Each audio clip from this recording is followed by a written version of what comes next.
Gandang tanghali. Yan, sa lahat ng kabunsuan nga, good afternoon po. Si Irene. Si Irene. Sa GC nila, akong pinag-uusapan, galit na galit. Namumuro na daw ako sa kanila. Hoy, mga inday, kung gusto nyong hindi kayo sagutin ng mga supporter ni Migs, tumigil na kasi kayo. Kayo naman ang unang dakdak ng dakdak dyan eh. Kahit saan kayong live o kahit saang ano dyan, nagko-comment kayo. Tapos pag nabasa namin yung comment nyo, siyempre hindi maganda. Sasagutin namin kayo, tapos nagagalit kayo pag sinasagot kayo. Ha? Bakit? Ayaw nyo palang sinasagot kayo, di manahimik din kayo para manahimik din kami. Ganun lang yon. Kung ayaw nyong masagot, manahimik kayo. Para nananahimik din kami, wala kaming sasagutin. Ganun lang. Dakdak kayo ng dakdak, tapos pag sinagot kayo, nagagalit kayo. Namumuro na daw ako sa kanila. Hoy! Ano naman kung namumuro na ako sa inyo? Kayo nga, tagal na kayo namumuro din sa akin eh. Ganun lang, parehas lang, patas lang tayo. Kung namumura ako sa inyo, namumuro din kayo sa akin. Lalo yung punyitang iMix na yan. Walang katigil-tigil ang bunganga, dakdak ng dakdak.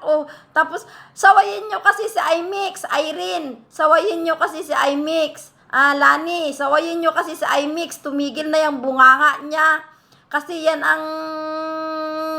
ang hilig mambalahura, kaya pati kayo nadadamay. Lahat ng mga lahat kaya ng mga sinasabi ni iMix bumabalik sa inyo. Pag sumagot kami, siyempre lahat ng sinasabi ni iMix, ibabalik namin sa inyo. Kasi ang sinasabi niya, ganito si Bunso, ganyan si Bunso. Siyempre ibabalik namin sa inyo, di ba? Tapos magagalit kayo. Sabihin nyo, namumuro na ako. Ayaw nyo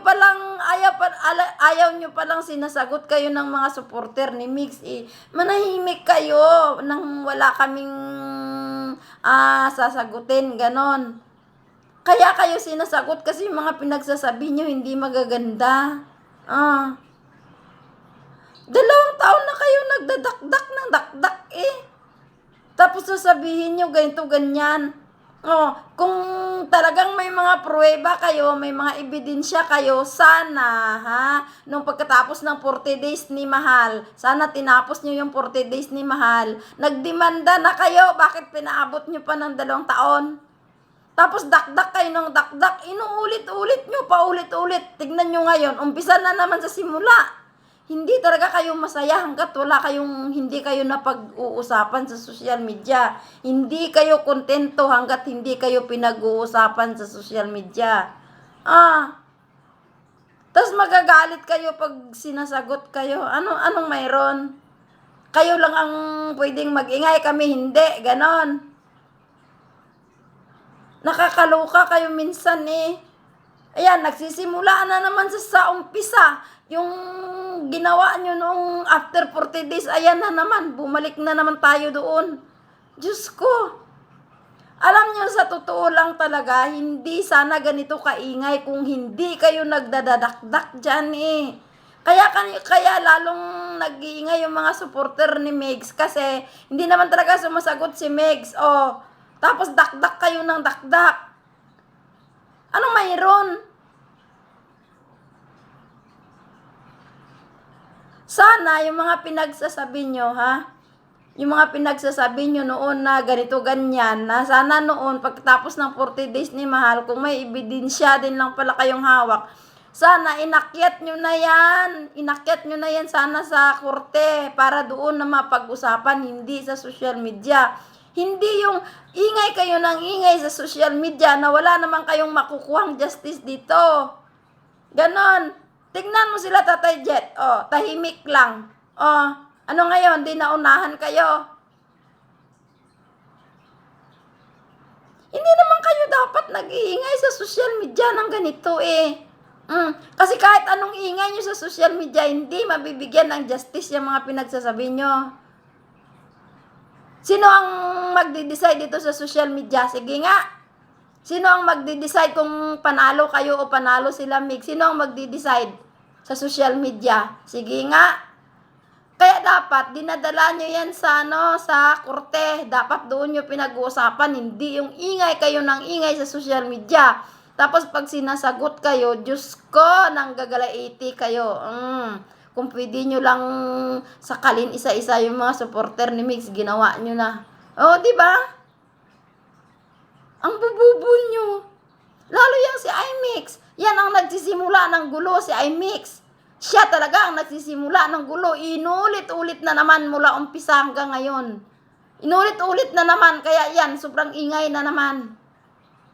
Walang magawa sa buhay niya. Balahurang klaseng babae. Diyos ko, binabalahura na ng mga vlogger. Hindi pa rin nahiya. Ang kapal ng pagmumukha niya. Di ba?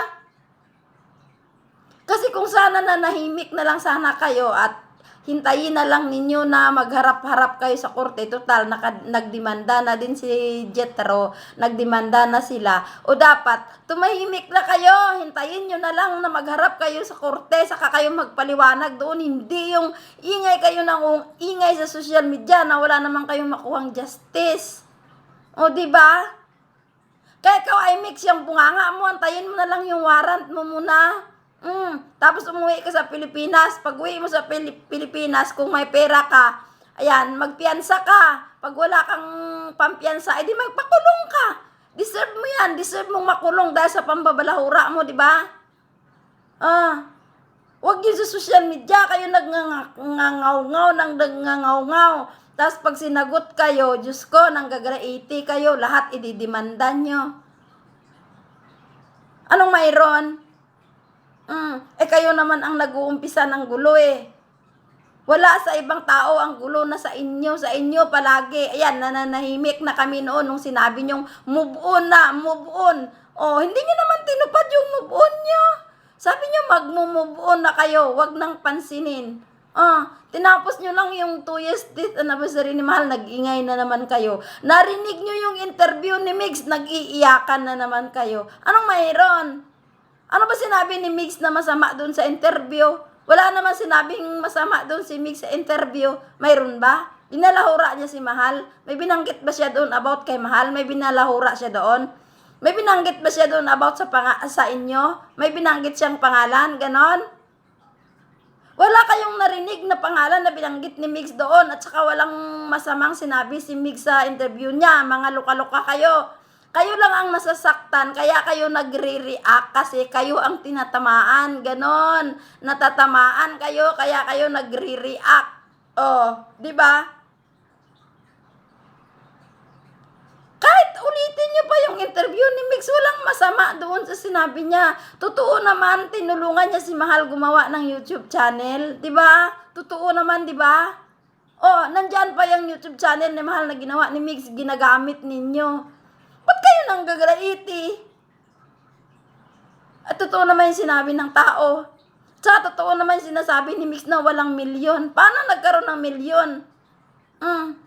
Kung di si Jason pala, may milyon pala yan. Kasi may milyong views si Jason. So may milyon views din si Mahal.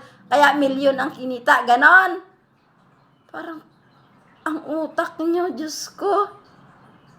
Tapos nag-iiyakan kayo. Wala naman talagang binanggit si Mix doon eh. Ni isa sa inyo, walang binanggit si Mix doon sa interview niya. Ang sinabi niya lang doon, si cutie cute Mahal. Ano masama doon sinabi niya cutie cute Mahal?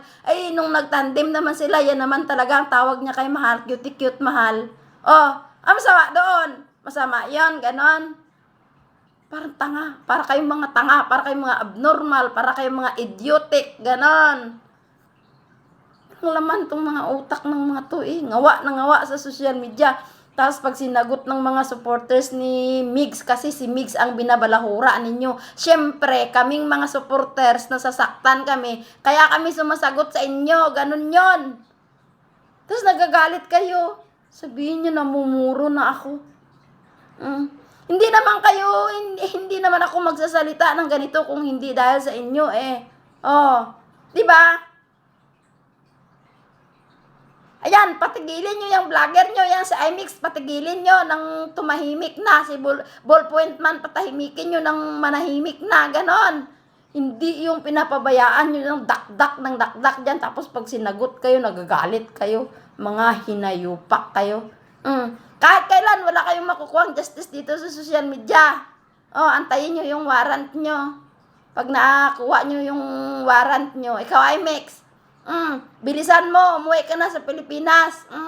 Pag dating mo dito sa Pilipinas, pag natanggap mo na yung warrant mo, magpiyansa ka kung may pera ka. Pag wala, antayin mo.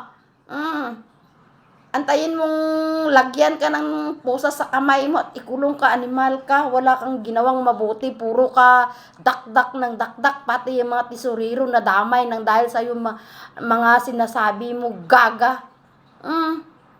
Ikaw kasi ang nagsisimula ng gulo yan, inulit mo na naman, naulit na naman mula umpisa kasi kinakalkal nyo lahat. Mula simula na naman kinakalkal nyo. Tapos pag sinasagot kayo, nagagalit kayo. Tuwang-tuwa kayo ngayon dahil napapag-usapan na naman kayo, mga demonyo.